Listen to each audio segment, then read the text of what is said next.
Belgium's largest port, the Port of Bruges, now has 365,000 parking spaces filled with imported cars, mostly electric vehicles from China. One of the world's largest car ports, Germany's Bremerhaven Port, is forced to swallow thousands of Chinese electric cars at a time, leaving no room for German cars to be exported. Some Chinese vehicles have been stored for as long as 18 months, becoming international automotive refugees. Despite this, roll-on, roll-off ships loaded with Chinese brands like BYD, Great Wall, Chery, and SAIC continue to pass through the Cape of Good Hope into the Atlantic, streaming towards Europe and causing great concern among Western nations. Unexpectedly, the EU has not yet acted, but the United States has taken the lead in effectively sealing the fate of Chinese new energy vehicles. In today's U.S. political climate, where both parties compete over who is more anti-communist, the White House suddenly increased tariffs on 13 types of Chinese products. Tariffs on Chinese electric vehicles doubled to 100%. On Chinese solar panels, they also doubled to 50%. Tariffs on semiconductors doubled to 50%. Tariffs on lithium-ion batteries increased more than twice, to 25%.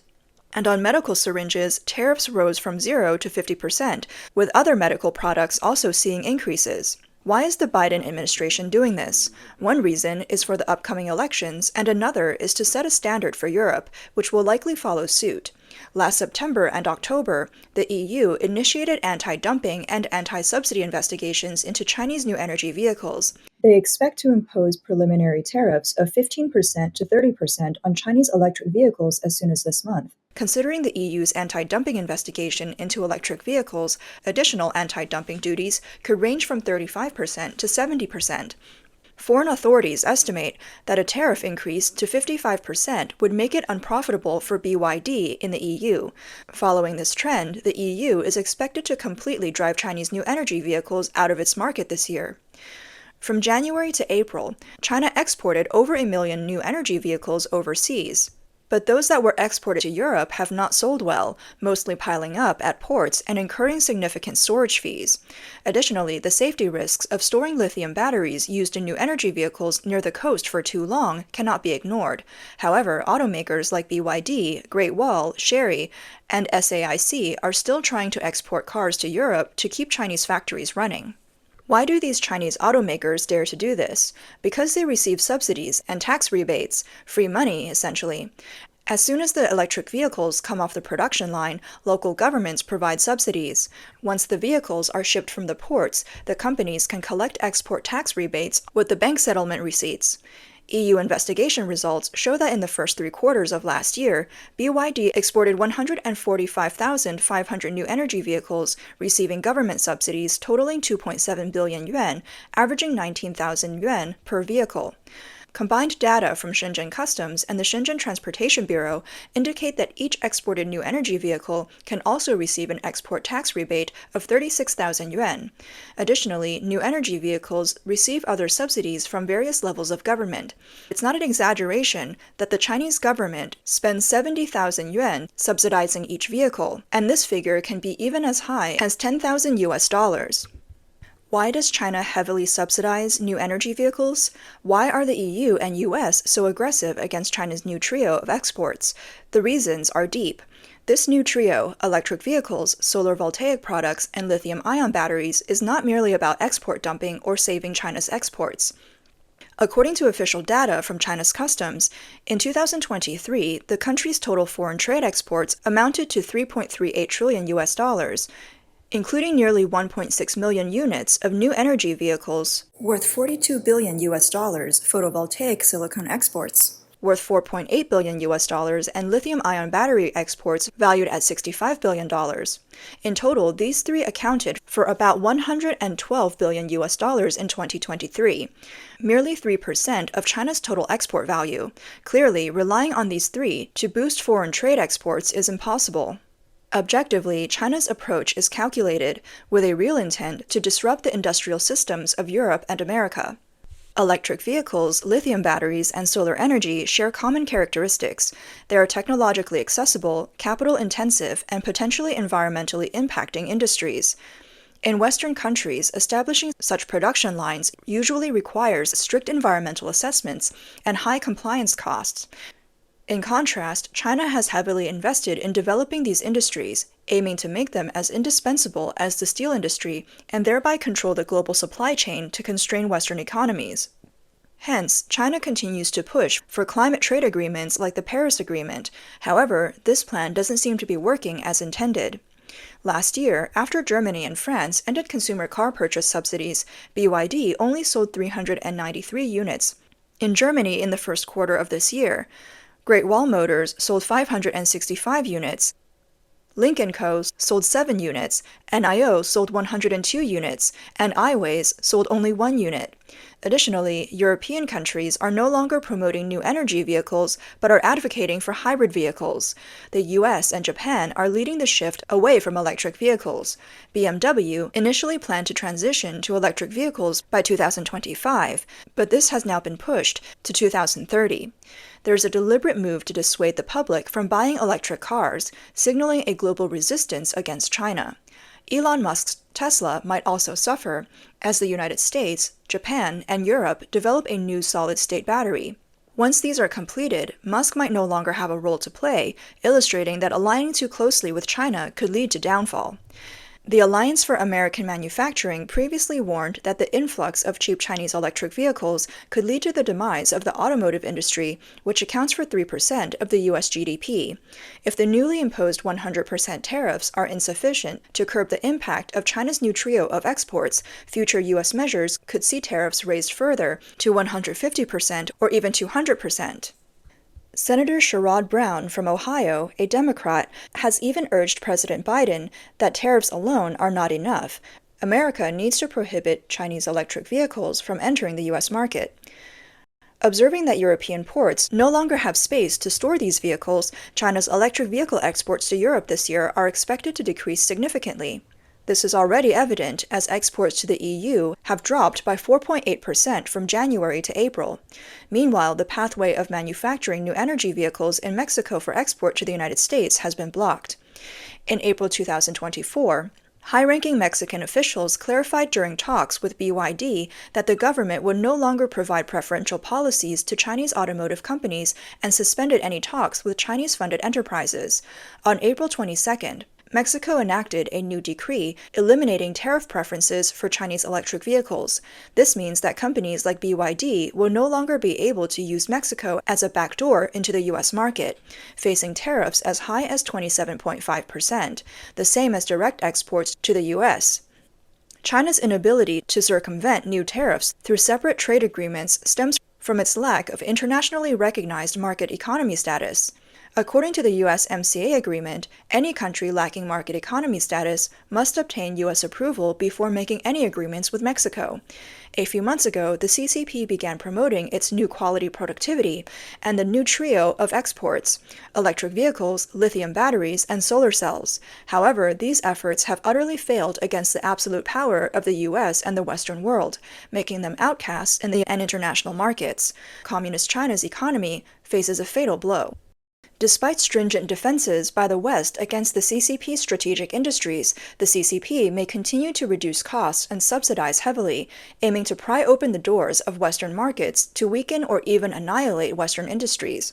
China has issued 1 trillion yuan in 50-year government bonds, essentially using this money for subsidies and to wage an economic war against the West, regardless of whether Western tariffs are 100%, 300%, or even 400%. This approach seems outrageous. Moreover, once these Chinese enterprises outcompete their Western counterparts in price wars, the CCP could easily declare these companies bankrupt, leaving Western businesses and governments with no recourse or subjects for claims. By then, the relevant Western industries would have suffered devastating blows, making recovery exceedingly difficult. The CCP's strategy is akin to draining the pond to catch all the fish, demonstrating a ruthless determination. Over the past few decades, America's big three automakers have attempted to capture the Chinese market by establishing joint ventures in China, but to little avail. Brands like Ford and General Motors have seen dismal sales in China, with only Cadillac and Buick's GL8 model managing meager sales. Notably, in the new energy vehicle industry, heavily supported by the Chinese government, foreign firms are explicitly prohibited from holding majority stakes. Even Tesla's factory in Shanghai faces uncertain prospects. This illustrates that the Chinese government's long-standing attitude of exclusion towards foreign automotive firms. In the U.S. automotive industry, from workers in Detroit to whole vehicle manufacturers, there is a widespread recognition of the threat posed by Chinese electric vehicle manufacturers. Thus, the U.S. government's significant increase in tariffs has not only received unanimous support from the industry, but is also seen as a crucial need for its own development. Some voices on Wall Street are no longer able to influence the government's determination. The rapid development of China's new energy vehicle industry has been bolstered by the CCP's unfair practices. To gain an advantage in this field, the Xi Jinping regime has reportedly placed spies within Tesla's finance department to steal trade secrets. By placing insiders within Tesla, the CCP has gained comprehensive knowledge of its supply chains, sources of core components, suppliers' pricing, bidding details, and even the salaries of key technical personnel, including the $300,000 annual salary of engineers working on battery development. Once they use these underhanded methods to undermine the Western automotive industry, those close to Xi Jinping, who contributed to these efforts, are likely to be promoted or even poised to succeed him. This resembles Mao Zedong's strategy when he sent his son, Mao Anying, to the Korean War battlefield as a major interpreter to accumulate capital for advancement. Recently, promotions like the general manager of Northern Industries to deputy premier and aerospace executives entering the CCP's Central Politburo have been rewards for contributing to Xi's strategic competitions. With the technology, supply chain, and cost data stolen from Tesla, Chinese companies need only make cosmetic modifications and invest billions to rapidly launch highly competitive new energy vehicle models. These funds, originating from the hard-earned money of 1.4 billion Chinese citizens, are at the discretionary use of the Chinese Communist Party. More severe than the dumping in the automotive industry is the photovoltaic industry. Supported by provincial and local subsidies, China's leading photovoltaic companies have been massively investing in production facilities, leading to a severe oversupply in the market. By 2023, prices in China's photovoltaic industry had plummeted by 42%, reaching an all-time low, forcing companies to dump products below production costs. For example, LONGi Green Energy, the world's largest photovoltaic company, has announced plans to lay off nearly a third of its workforce, rendering 24,000 people unemployed. In 2023, the company's market value evaporated by up to 200 billion yuan, with its stock price crashing 70% from its peak in 2021. Furthermore, LONGi Green Energy and its joint venture in Romania were investigated by the EU. Two wholly owned subsidiaries of Shanghai Electric Group were also implicated. On April 3, 2024, the European Commission stated that there were sufficient signs that two Chinese companies had received Chinese government subsidies for the Romanian solar power park. Now, not only developed countries like the US, Europe, and Japan are frequently setting barriers against China's new trio of exports, but even BRICS nations have begun to encounter trade disputes with China. India, in particular, has issued more anti-dumping orders against China than any other country, frequently launching anti-dumping investigations and imposing taxes on Chinese photovoltaic products, new energy vehicles, and lithium battery industries. Brazil, the world's 9th largest steel producer, has seen its steel enterprises and workers pressuring the government to increase import tariffs on Chinese steel products. Last year, China exported more than 11 million tons of crude steel to Brazil, setting a record and representing a 20-fold increase from 550,000 tons in 2003, threatening hundreds of thousands of related jobs. In early March of this year, Brazil initiated an anti-dumping investigation against Chinese steel products. Thus, it won't be easy for CCP steel to enter the Latin American market in the future. On May 14th, President Biden announced an additional tax on the steel industry while also allocating $1 billion for 33 clean manufacturing projects for steel and aluminum, including the first primary aluminum smelter in 40 years. These initiatives are facilitated by bipartisan infrastructure laws and the Inflation Reduction Act, positioning the United States as one of the first countries in the world to convert clean hydrogen into clean steel. The key to steel refining is removing carbon from molten steel, traditionally achieved through oxidation reactions involving combustion. Hydrogen steelmaking, which uses hydrogen gas instead of carbon monoxide as the reducing agent, does not require combustion and emits no carbon dioxide, representing a forward-looking direction for the industry. Once this new process becomes the industry benchmark and standard, it could lead to the obsolescence of China's high-energy, high-pollution steel and aluminum production lines, potentially crippling China's steel industry. The Communist Party is not only facing the problem of outdated technology. China's economy urgently needs new growth drivers. However, the international community's increasing wariness of the CCP means fewer countries and regions are willing to participate. Xi Jinping's attempt to salvage the Chinese economy by aggressively exporting the new trio may struggle to be effective in the short term, with an even more concerning long-term outlook. Indeed, many economists have long pointed out that the crux of China's economic development issues is inadequate domestic demand. If the share of household consumption in China's GDP could increase from the current 38.2% to the international average of 50% to 60%, it would be sufficient to resolve the vexing issue of overcapacity. However, the CCP, ruling for over 70 years, has always prioritized investment and export-led economic growth while showing little interest in structural reforms to expand domestic demand and promote consumer spending. This extensive economic model favors the CCP's control over social resources, funneling most wealth into its coffers. Under the severe pressure of economic challenges such as the real estate bubble and local government debt crises, the CCP continues to emphasize regime stability, showing no sign of reform and instead intensifying its grip on the populace. Crucial industries such as hydropower and gas are not only monopolized by the state, but also maintain high prices. For example, in Beijing and Shanghai, despite the average local income being less than 20% of that in New York, water prices have been adjusted to levels comparable to those in New York. This trend is likely to spread to other cities across the country soon. Meanwhile, ticket prices for 4 high-speed rail lines covering the economically vibrant Yangtze River Delta and the central region have significantly increased. First and second-class tickets have seen a 20% price increase, while business-class tickets have risen by nearly 40%. According to the 2023 local revenue estimate of 1.25 trillion yuan from the Railway Corporation, the comprehensive fare increase could generate an additional 250 billion yuan, equivalent to the annual fiscal expenditure of Hangzhou. The situation for civil servants within the system is also not optimistic. They not only face pressure from wage cuts and layoffs, but some regions have even resorted to taking out loans to pay salaries. In cities like Tianjin, Dalian, and Nanjing, police salaries have been reduced by 20%, and currently it seems that only the later salaries are paid on time and in full. In the current environment of rising living costs, most families cannot survive on a single income.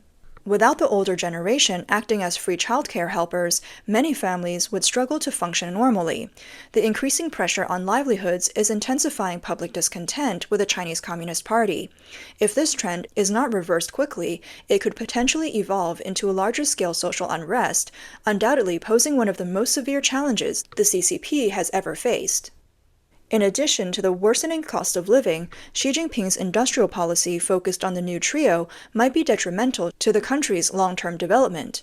The current excessive promotion of electric vehicles and consequent neglect and even abandonment of research and development in gas vehicles in the long run is akin to severing the industrial lifeline of the country.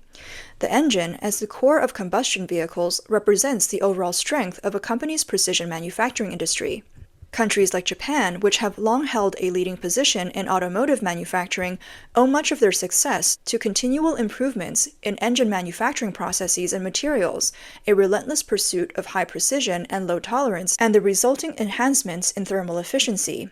Developed countries continue to heavily invest in platforms like Formula One racing to stimulate and validate advanced engine technologies, as these capabilities extend to aviation engines, military engines, and other critical strength areas.